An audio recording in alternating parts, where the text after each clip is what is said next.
Welcome to Lime Loop's Behind the Green podcast, where we get the inside scoop on all things sustainability and talk to people prioritizing and building a greener tomorrow. I'm your host, Rebecca Smith, and today I'm joined by George Wojciechowski, the co-founder and CEO of Manifest. George has been working in the shipping and fulfillment space for almost 10 years. Previously, he co-founded the 3PL ShipBob and in June of 2021 co-founded Manifest, which is dedicated to providing sustainable e-commerce fulfillment solutions. George noticed that oversized 3PL models produce too much waste and resort to cutbacks on the client experience, and thus Manifest began. Manifest helps teach brands how to be more efficient and more environmentally friendly while putting the customer experience first. Today, we'll dive into how retailers can prioritize the customer experience while keeping sustainability goals top of mind, which is especially relevant as we head into this holiday season. So let's dive right in. All right, George, thanks for being here. I'd love for you to give a little intro of yourself, if you will. Yeah, I'm George Wojciechowski, CEO of Manifest Commerce. We are a sustainable third-party logistics company based just outside of Austin, Texas, in a town called Buda. I've been in the logistics industry for the better half of a decade. And recently, I formed Manifest Commerce with two of my partners to create a paradigm shift in e-commerce and switch our industry to on a more sustainable path than we have been. Awesome. Love that. That's perfect.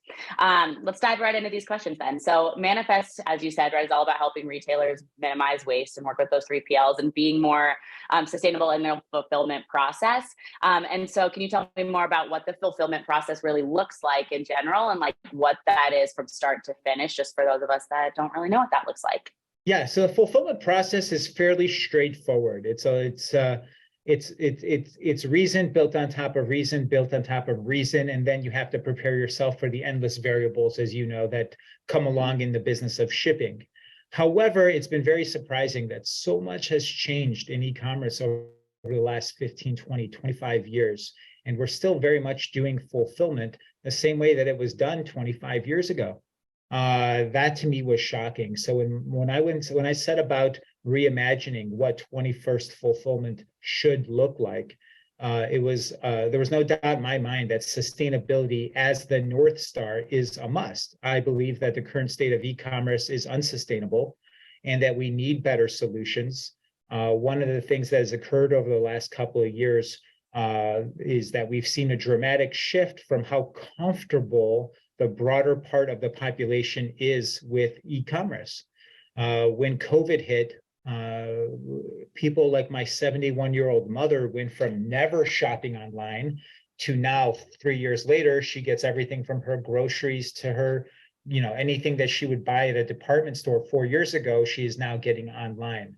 And so this is, I think it was one of the executives at Shopify recently said that there's, no difference between e-commerce and traditional commerce anymore. It's all just commerce because e-commerce is here to stay, and it's just the way that we naturally shop nowadays. And given that that's where the world is heading, we need a more sustainable solution in the 3PL industry, in the e-commerce industry or the commerce industry that takes into account not just the sustainability of the materials we use as a vessel to deliver these products, but a broader view of the supply chain and how we can be more efficient, earth-friendly, responsible, socially and environmentally responsible, and take into all these critical factors to our daily lives and in the industry that many of us operate in to support our daily lives. And I think those go hand in hand. And I think part of the problem, part of the issue is that everybody wants to do good. Most people want to do good, but showing people how it can be done and how it's done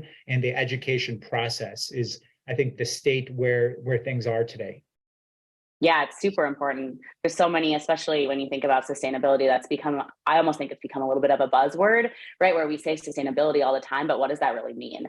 And digressing a little bit, I think both of us are wearing green right now. We're pushing that sustainability piece without even planning on it. Yes. I just noticed, but it's surprisingly cold in Austin, Texas. I usually don't wear sweaters, but it's necessary today. Yep, need it. I want to go back a little bit to something that you had just said. So in your experience, what do you think is the most wasteful part of the process? Because you'd mentioned that there's a whole lot of waste, that sustainability needs to be fixed. What's the most wasteful part of this process in the fulfillment space? Yeah, I think there's a few. But for me, I'm still kind of awestruck when I start thinking about the process of e-commerce and the millions and tens of millions of packages that are delivered daily. And almost every single one of those packages, with the exception of those merchants and customers utilizing Limeloop, that vessel, that box, that poly mailer is a one-trick pony. It is to get a product from point A to point B. And I think that's kind of sad because so much gets wasted. And in tradition, and if you kind of step back from, we'll go into how Manifest does our fulfillment sustainably. But if you go back into like just traditional fulfillment, and including ours as well, just the corrugate that goes, the corrugate that's derived from lumber, the poly mailers that are, that utilize a lot of plastic, all the void fill, all the different components that get packages safely to customers' doorsteps. I think very few people still realize today how taxing that is, how much resources goes into getting this relatively simple act accomplished. And I think moving away from that in a few ways, in choosing materials that are reusable or sustainable, preferably biodegradable, because recycle is good, but the deeper you go down the rabbit hole of recycling, the more you find out that items to be recycled need to be perfectly in condition for the recycling company to choose that item to actually go out and recycle it. And you also can't always rely on people to do the right thing and to recycle or to go to the recycling bin versus just throwing it down the trash chute. So I think that the materials that are used, that are sourced to accomplish the tasks of delivering packages is where attention needs to be given. For Rebecca, the most wasteful part of the process is clearly the packaging, the methods in which the packages are being delivered. Like as good as we do, or as good as we try to do to reimagine fulfillment within the fulfillment center walls at Manifest, 9 times out of 10, it still gets on a diesel truck after it gets picked up from our facility. So we're starting where we have deep expertise, but I think the need in the future as we go on and start to convert more merchants to choosing to ship sustainably is to look at the broader supply chain and the broader e-commerce ecosystem and find partners and like-minded companies that are moving in the same direction, that have the same North Star around sustainability and environmental responsibility, and find ways to work together to create a value proposition that's just as strong as the lazy value proposition that everyone has become accustomed to, but in a new way, and in a way that makes a lot more sense, not just business-wise, but for the environment, for society, and for our legacies. I think one of the great things about e-commerce is that it's provided so many people the opportunity to leave their jobs and start businesses or create side hustles. This is really good. It's tremendous democratization of opportunity for people to take an inspired idea and turn it in, use tools like Shopify and the broader e-commerce ecosystem and create a business. But I also think that, once the education as to what the cost is, the actual cost is behind the scenes of running these businesses and operating these businesses, people want to be on the right side of history and they want to be proud of their legacy not just the businesses that they create and how successful they were, but what kind of legacy that they left behind for future generations and what their business took from the planet to achieve its success. And so discovering ways to do that in the way that's responsible, ethical, is I think the goal here. Yeah, no, that's such a great point. It's especially since now, when you said before about how e-commerce, it's not just e-commerce, right? Everything is all together now in one. Like it's just makes commerce more available to everyone, right? That means that everyone, whether you live in a tiny town outside of Austin or you live in the big city of New York, you have access no matter where you are to everything. But then it's thinking about that sustainability piece of, okay, what kind of legacy am I going to leave behind if I am constantly buying all these, stuff that's just going to take up space and then I'm throwing it into a landfill, right? It's like thinking about how every little decision that you make is going to add up to something big. And I think that's a really interesting way to think about that a lot of people don't necessarily think about. Yeah, I think more and more people are starting to look at themselves and the way that they live their lives and ask, how big is my environmental footprint? Yeah. How much bigger is it than it has to be? And how much am I taking as an individual compared to other people around the planet? And am I doing my part to be conscious of that? Yeah, absolutely. And this is actually a really good kind of tie into where we are right now. Considering the holidays are coming up really quick. We're gonna be right at the end of December soon. And I think I read recently that I think it was 23%. Household waste increases by 23% around the holidays because of all the shopping that we're doing. And that comes with gifts and decorations and even food, right? There's so much waste that happens. And how does that really impact a retailer during this time? From this fulfillment perspective as well? What kind of stuff do they have to think about and deal with a little bit more around the holidays? Yeah, I think you need to build in your processes ahead of time or for sustainability, because one thing that every retailer experienced during the holidays is most retailers will experience is a massive pickup in their business. And when the velocity is turned up 3, 4, 5, 6x on the amount of orders that are coming in and that you're required to ship out, things like how do we do the right thing and recycle these materials that don't need to be utilized in this shipment or came off a inventory that arrived. So having discipline around the processes ahead of time will certainly help with dealing with the massive uptick in volume and continuing to do the right sustainable practices, because it's very easy to deprioritize that when you have so many urgent issues in front of you during the holiday season as a retailer. So I think that affects retailers a lot. Hopefully, as many as possible are looking at the landscape that's ahead of us over the next month and are thinking about that and be like, well, things are going to slip. Things always slip, but how do we really stay disciplined to our core, to the mission that we're representing to our audience, that we're representing to our customers, and what we stand for as a company? And that takes a little bit of planning ahead of time, and prioritizing it in the real time, even with competing priorities so front and center. Yeah, this is actually a really good place, I think, too, to give a little like description of how Manifest works in this, because I think Manifest, right, is a really good way that just the way that you've set up your business, like it's a good way that retailers can start to prevent this and get ahead of the game. Yeah, absolutely. So, I mean, like I mentioned before, our sustainability is North Star. The reason we built this 3PL was not because necessarily building a 3PL it's exciting to us and it means a lot. And we've been in this business for like I said, the better half of a decade. But the idea of being part of the movement, being part of the groundswell with companies like LimeLoop and EcoCart and shifting e-commerce into a more sustainable direction, I think is very exciting. And given that it's exciting, it's our number one priority. So a lot of these issues that I know are going to affect retailers this holiday season is something that we were thinking about back in September. We know we're going to see among our clients an uptick of 3, 4, 5, 6x, depending on the client, their volume over the next month.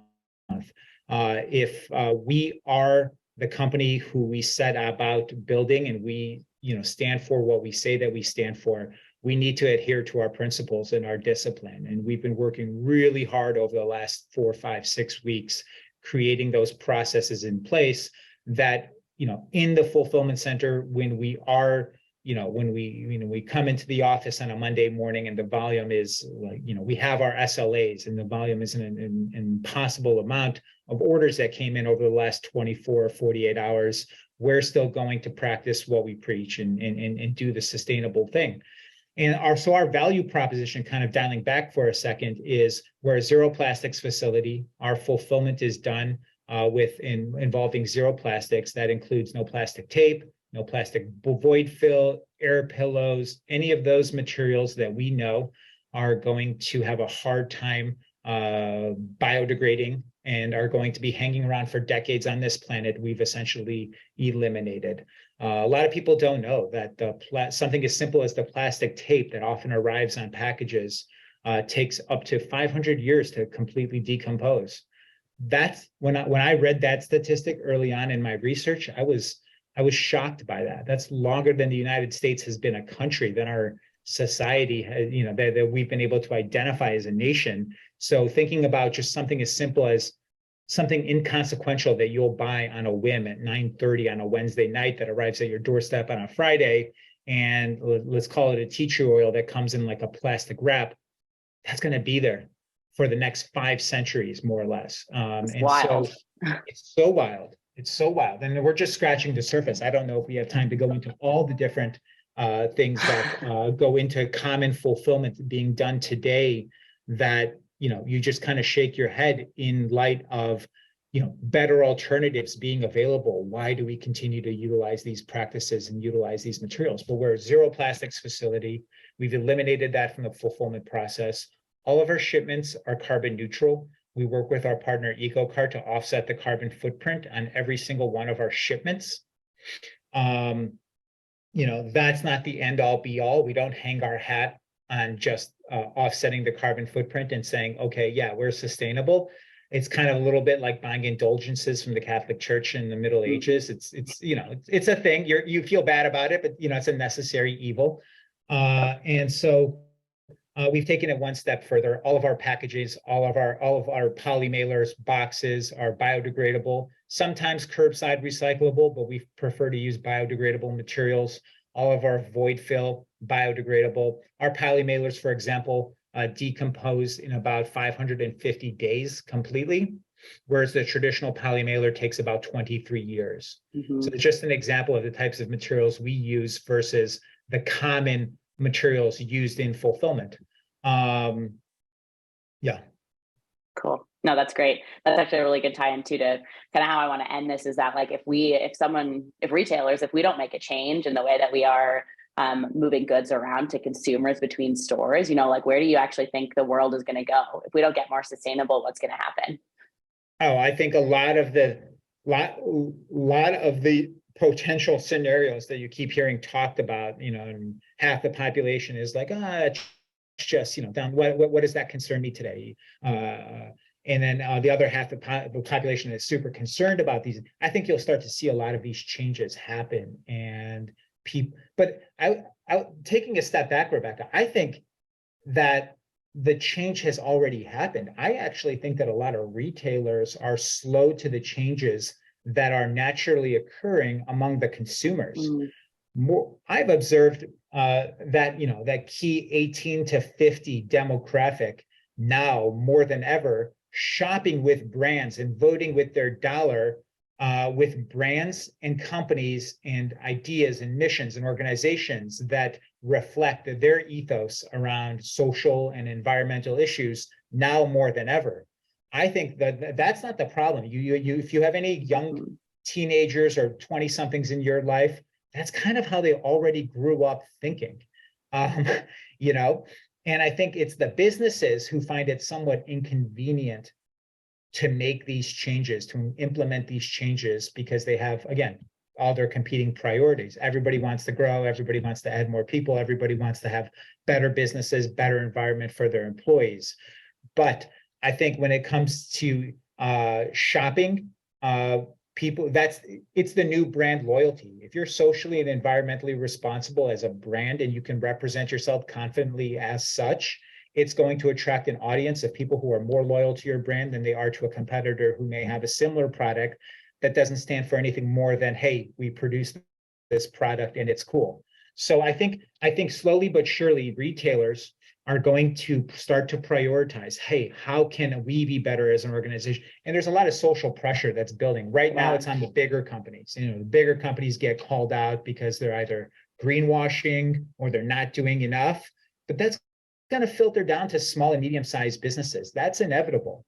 And I think the early merchants were able to recognize that it's not just the right thing to do, that companies like Manifest and Lime Loop make it economical to do, but that it also is a competitive advantage in the new marketplace to position your brand, to make these sustainable choices. I think you're going to see more and more of a groundswell of brands take these steps and discover that these solutions exist and are great to implement into their business and position themselves as a brand. Yeah. No, it's a really great breath of fresh air to hear a very optimistic perspective as well, right? You could ask this question to anyone of, okay, what's going to happen if we don't make changes? And a lot of times people kind of go down a negative path of this is what's going to happen. This was a very nice breath of fresh air to say people are changing, people are more ethical, they're prioritizing values or they're prioritizing brands that have similar values to them, and the change is happening. So I love that you just ended with that. That is such a Yeah, great way to end this. Is there anything else wonderful. that you want to leave us with? Any other thoughts? Anything you want to share? Yeah, I'm really happy to have this conversation, Rebecca. I'm a big fan of Lime Loop. I think your reusable products are part of the solution, a big part of the solution as we look into the future of packaging and fulfillment. A lot of focus right now that we have internally at Manifest is on how can we get smaller? How can we be more efficient Mm-hmm. in the packaging, use less materials, use smarter packaging? And I think Lime Loop works with that really well because you take it one step further. It's not just disposable packaging that's being packaged efficiently, but now it's something that can be used 50, 100, 150 times over and over.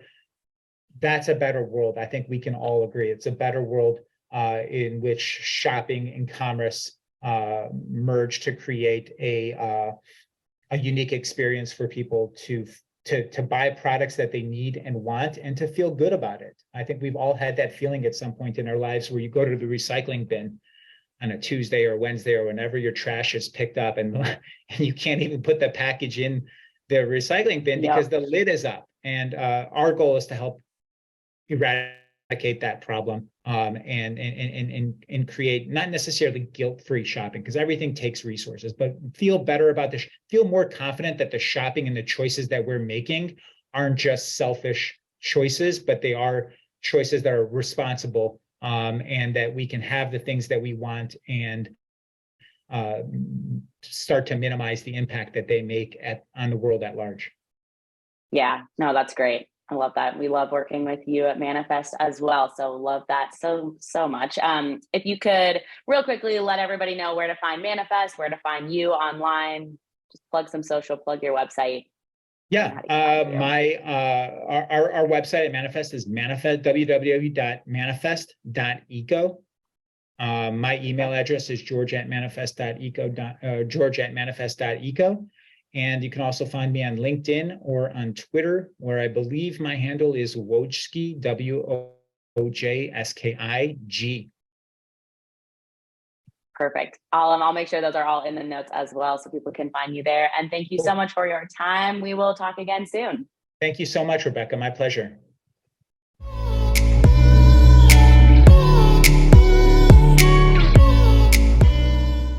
Thanks for listening in to Lime Loop's Behind the Green podcast. If you want to listen to other episodes, visit anchor.fm/the Lime Loop, and we'll see you in here next time.